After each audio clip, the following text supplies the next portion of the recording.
Javier Solís detuvo la mano antes de encender el cigarrillo. El clic del encendedor ya había sonado cuando el hombre del traje oscuro terminó la frase. Y esa vacilación, ese encendedor medio abierto, fue lo único que reveló la sorpresa del cantante. «Es esta noche», repitió el hombre. «Ataúd cerrado. Canta solo. Nadie más entra». Javier guardó el encendedor sin encender nada. En los camerinos de la Madrid, los mariachis seguían afinando los instrumentos, ajenos a la conversación. Afuera, la gente pedía autógrafos, pero adentro solo cabía el silencio y la mirada imperturbable del visitante. No llevaba sombrero ni chaqueta, solo un traje que parecía demasiado sobrio para una tarea tan sombría. «¿Quién lo envió?», preguntó Javier, no porque quisiera la respuesta, sino para tantear el terreno. El hombre no tardó en responder, pero tampoco dijo nada. «Sabes que no conviene preguntar». La frase cayó como una moneda que rueda hasta detenerse. Javier la dejó reposar. Había aprendido, a lo largo de esos años de escenarios y sombras, que existir en la industria musical mexicana no era solo cantar, era navegar por compromisos, favores, silencios, algunos ligeros como la espuma, otros pesados como un ataúd. El hombre deslizó un sobre en su dirección. Javier sintió el peso antes de abrirlo. No era solo dinero. Había algo más, un compromiso sin nombre. «¿Tengo elección?», preguntó, aunque solo fuera por cortesía. «Siempre la hay», dijo el hombre. «Pero algunas decisiones cambian más que un contrato». Javier firmó el papel sin leerlo hasta el final. Una firma limpia, sin vacilar. Lo devolvió junto con el bolígrafo y fue entonces cuando se dio cuenta del detalle que le inquietaba. Los dedos del mensajero sudaban. Un hombre de ese tipo nunca sudaba. No en público, no delante de un artista. El miedo ajeno, cuando aparece en quien nunca lo demuestra, siempre es un mensaje. Esa noche, sin sombrero, sin luces, sin público, actuó en la vieja funeraria cerca del centro. No era un lugar de grandes nombres, sino de discretos honorarios bien pagados. Lo recibieron dos empleados que evitaban mirarlo a los ojos. Señalaron la sala del fondo con un gesto mínimo. Javier avanzó por el estrecho pasillo, con las paredes cubiertas de antiguos retratos de familias que ya nadie recordaba. El olor a cera quemada se mezclaba con un perfume floral demasiado dulce, casi agresivo. Abrió la puerta. La sala era pequeña, con lámparas amarillentas. En el centro, un ataúd cerrado, barniz oscuro, herrajes sencillos, sin arreglos ostentosos. Un único ramo, sin tarjeta. No había sillas ni velas. Solo el ataúd y una silla para él, colocada a una distancia calculada, como si alguien hubiera calculado ángulos y sombras. Dejó el abrigo sobre la silla, pero no se sentó. Caminó alrededor del ataúd, lentamente, como si esperara que algo se moviera. No esperaba ver el rostro del difunto. La instrucción había sido clara, pero se dio cuenta de que aquel silencio tenía la densidad de una confesión no dicha. Probó su voz con un murmullo. La nota resonó en la madera, en las paredes, en su propia memoria. Era un eco íntimo, diferente al de un palenque, diferente al de la radio. Allí, cada vibración parecía tocar algo que no debía ser tocado. Respiró hondo, cerró los ojos y comenzó. Eligió un bolero antiguo, uno que no estaba en ningún disco. Lo había escuchado de niño, en una cantina donde los hombres lloraban mirando el vaso. Cantó sin adornos, sin buscar el dramatismo calculado de los escenarios. Cantó hacia adentro, como si la voz tuviera que atravesar no solo la madera, sino también la historia de aquel que yacía dentro. Con cada verso, la tensión en la sala aumentaba. No había viento, no había movimiento, pero la atmósfera parecía comprimida. Javier sintió que alguien, o algo, estaba escuchando. No como un público, sino como quien recibe una última cuenta pendiente. Terminó la canción sin acelerar ni prolongar la última nota. Dejó caer los brazos a los lados del cuerpo, exhausto. El silencio que siguió fue tan profundo que parecía una respuesta. Javier se acercó al ataúd. Puso la mano sobre la superficie lisa y fría. No era un gesto religioso ni de despedida. Era un reconocimiento. Algo se había cerrado allí dentro mucho antes de cerrar la caja. «Ya basta», dijo, aunque no había nadie en la sala. Se dirigió a la puerta. Antes de salir, volvió la mirada hacia el ataúd. Aún no lo sabía, pero ese momento, esa canción cantada sin testigos, sería recordado en susurros durante décadas, como uno de esos capítulos que nunca aparecen en los libros, pero que moldean el destino de un artista. Y al cerrar la puerta tras de sí, supo que la noche lo había marcado más de lo que quería admitir. Javier Solís empujó la puerta giratoria de XW con la misma naturalidad de siempre, pero algo en el aire le advirtió que ya no era siempre. Los técnicos hablaban entre ellos en voz baja, como si el pasillo fuera una iglesia y no la arteria principal de la radio más poderosa de México. Cuando pasó, varios interrumpieron la conversación de repente.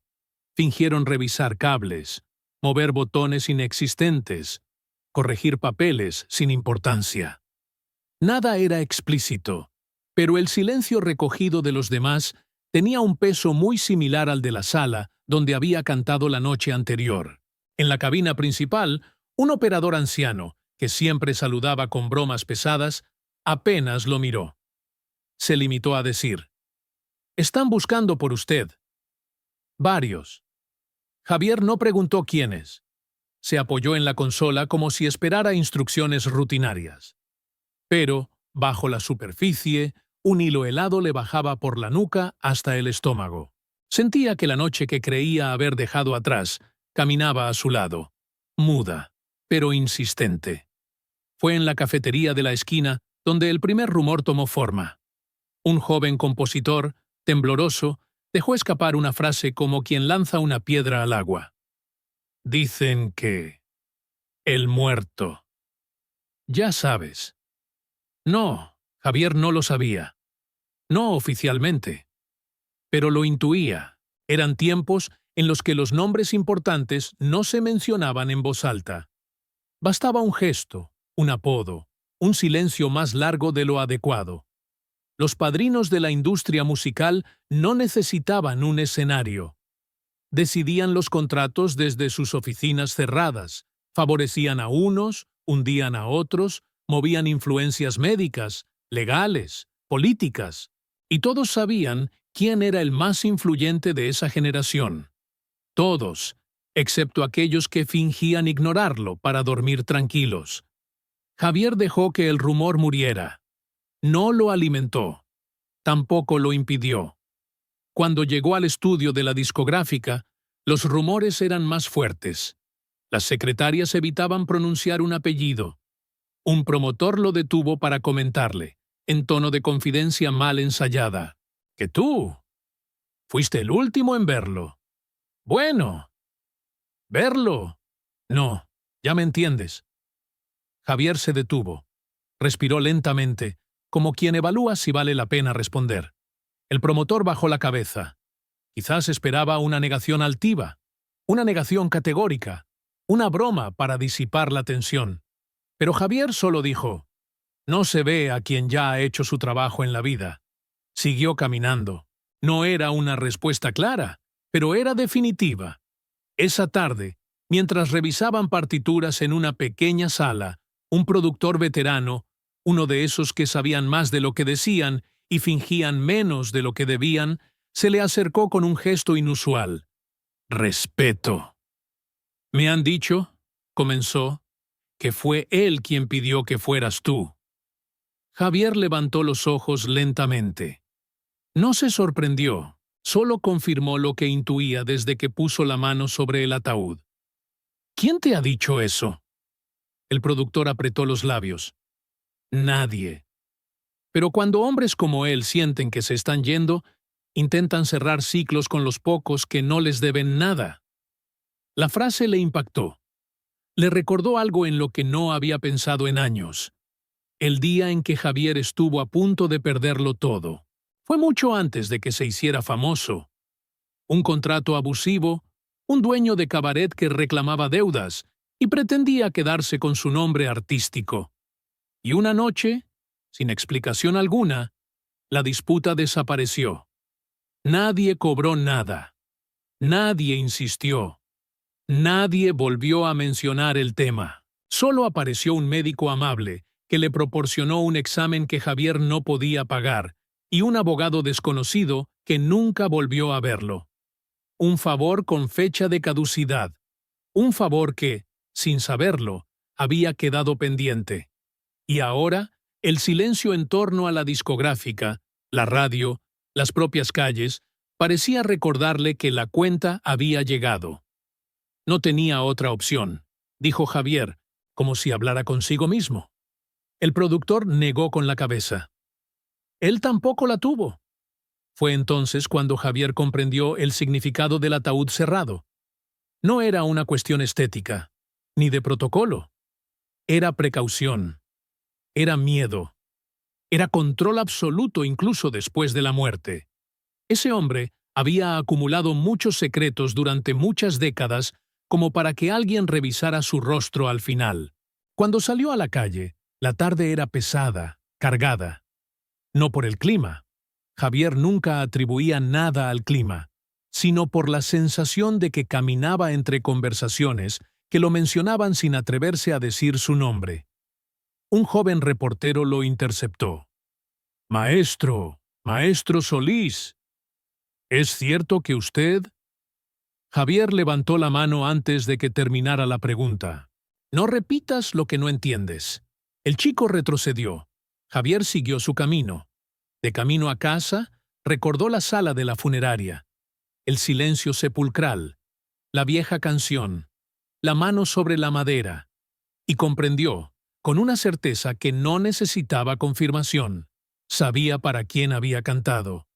No necesitaba ver el rostro para reconocer el peso del difunto. A veces, pensó Javier, mientras finalmente encendía el cigarrillo que había quedado pendiente desde la noche anterior, el verdadero nombre de una persona es el silencio que deja al partir. Y todo México estaba aprendiendo ese silencio a la fuerza. Javier Solís empujó la puerta metálica del estudio con más fuerza de la necesaria. El eco del golpe recorrió el largo pasillo como una advertencia involuntaria. Los ingenieros, que solían bromear con él desde temprano, se quedaron quietos, atentos a cada paso.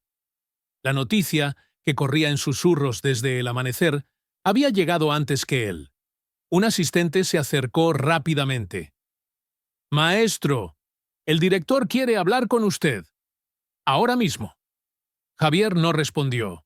Avanzó directamente hacia la gran cabina. Empujó la puerta sin esperar permiso.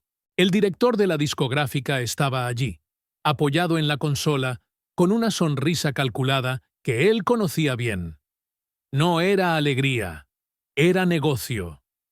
«Javier», dijo, golpeando 2 veces la mesa como quien marca un ritmo. «Tenemos que repetir esta canción». La frase cayó como un disparo en el aire. Breve, seca, imprudente. Javier se detuvo de repente. El director añadió: «La de anoche, el viejo bolero. Todos saben ya que la cantaste en la ceremonia. Es perfecta. Es material de homenaje, auténtica, íntima. Y, además...». Se inclinó, bajó la voz, como si el estudio estuviera lleno de oídos. «Es la última canción dedicada al hombre que acaba de partir». Javier apretó los dientes. Recordó el ataúd cerrado, la madera fría bajo su mano, el silencio que no era paz, sino peso. «No la he grabado», respondió. «Lo sabemos. Eso es lo que la hace más valiosa», replicó el director, sonriendo astutamente. «Nadie la ha escuchado. Nadie la tiene. Si la interpretas ahora, hoy mismo, la discográfica tendrá la primicia. Es casi». Buscó la palabra. «Histórico». Javier respiró hondo. Miró al director con una calma que, para quienes lo conocían, era señal de peligro. No he venido a grabarla. El director se levantó. Vamos, Javier, sé razonable. Esto podría limpiar tu nombre. Hay rumores, comentarios desagradables. Dicen que eras muy cercano al difunto. No lo era, pero lo parece, y en esta industria lo que parece es tan importante como lo que es. Tienes que controlar la narrativa. Nosotros podemos ayudarte. Una canción en la radio, y listo.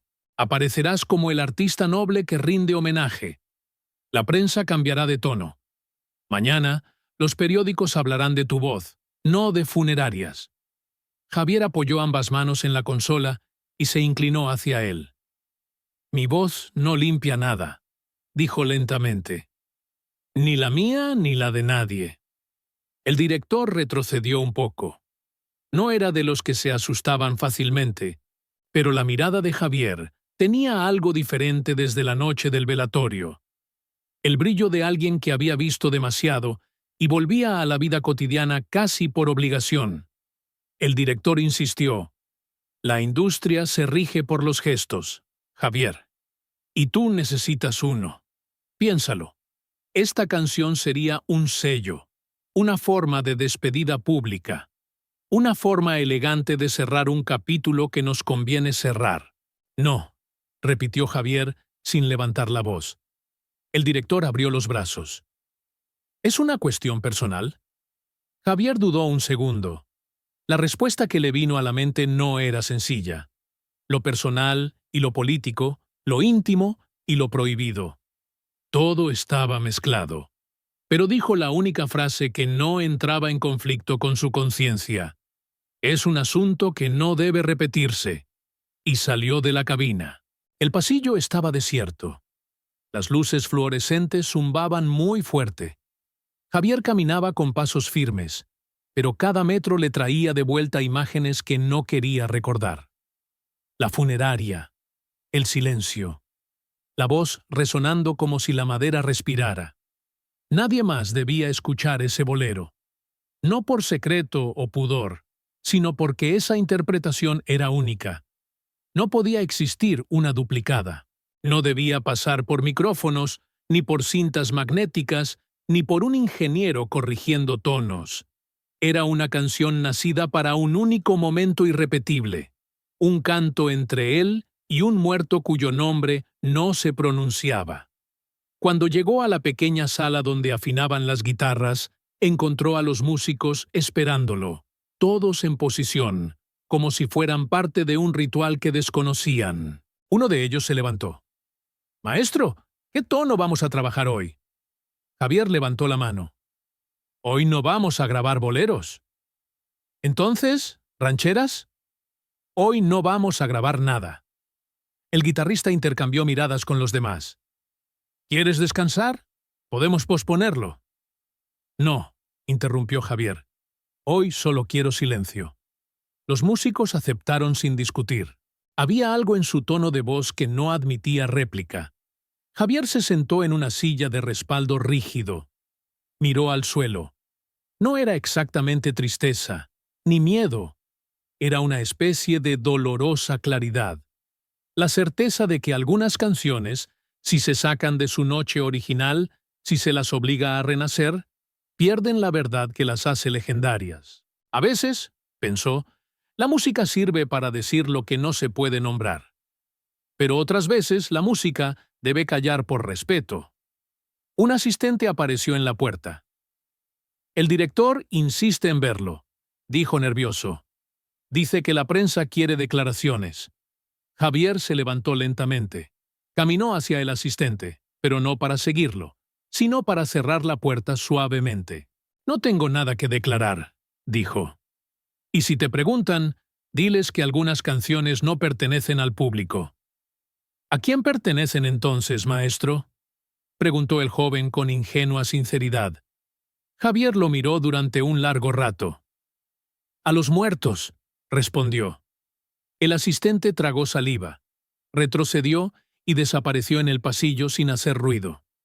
Javier volvió a sentarse, apoyó los codos en las piernas y se cubrió la cara con las manos. No lloró. No solía llorar.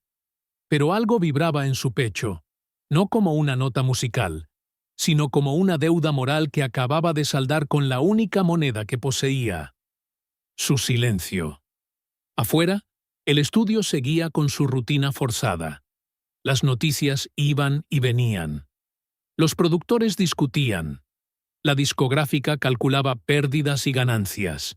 Pero dentro de aquella estrecha sala solo estaban Javier, su respiración y la sensación de que aquella renuncia, negarse a grabar la canción, era, por primera vez en mucho tiempo, un acto de libertad. Y también de despedida. Porque, al negarse a convertir ese canto en mercancía, él mismo había cerrado la puerta que otros querían explotar.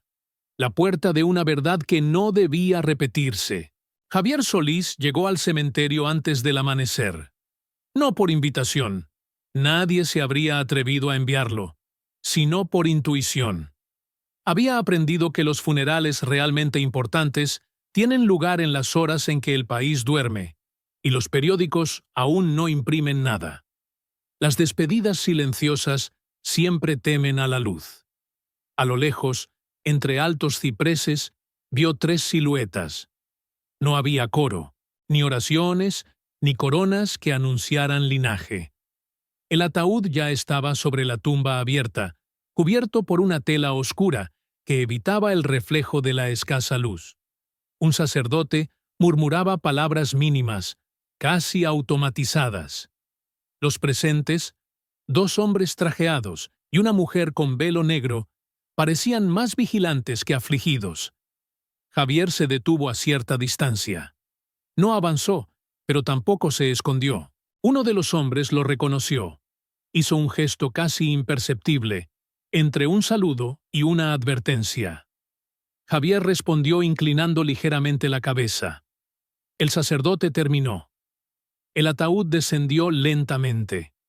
Ninguno de los presentes lloró. La mujer se acercó a Javier cuando los demás se alejaron para hablar con el sepulturero. Tenía el rostro oculto, pero su voz no temblaba. Habló de ti en sus últimos días. Javier tragó saliva sin mover un músculo. No sabía que estaba en sus últimos días, dijo él. Nadie lo sabía. Él así lo decidió. Ella lo estudió durante unos segundos, como si buscara en él rastros de culpa, o gratitud, o cualquier emoción que pudiera explicarlo.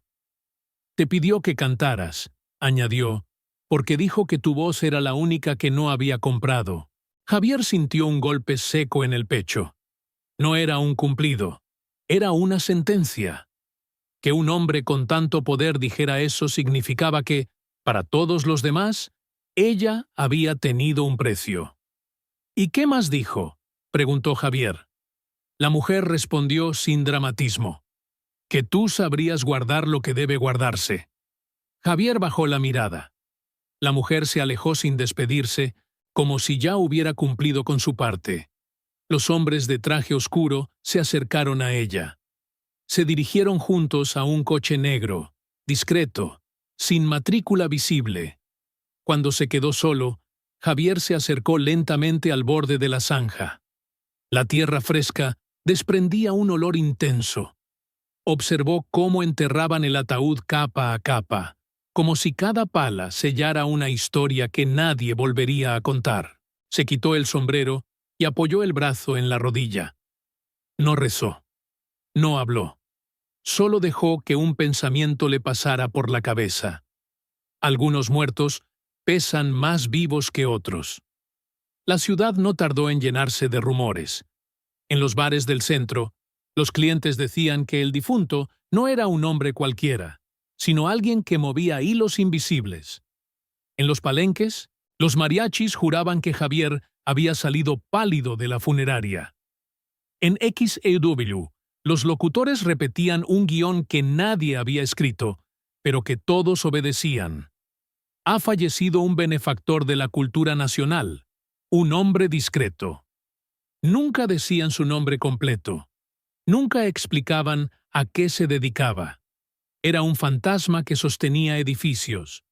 Una tarde, en el vestíbulo del teatro, un joven periodista, el mismo que semanas antes había querido entrevistarlo, se le acercó de nuevo, esta vez con un cuaderno cerrado en las manos. Maestro Solís, he oído muchas versiones. Dicen que usted cantó para él antes del entierro. ¿Es cierto? Javier siguió caminando sin detenerse. El joven insistió, siguiéndolo. Dicen que usted fue el único testigo, que él pidió que fuera así. Javier se detuvo frente al gran espejo del camerino. Miró su propio reflejo antes de hablar. No buscaba dramatismo, buscaba precisión. La verdad no se cuenta para que la soporten, dijo. Se guarda para que no destruya a quien no debe. El chico se quedó inmóvil. Javier cerró la puerta del camerino sin añadir nada más. Dentro, sobre la mesa, estaba su traje charro negro, perfectamente planchado.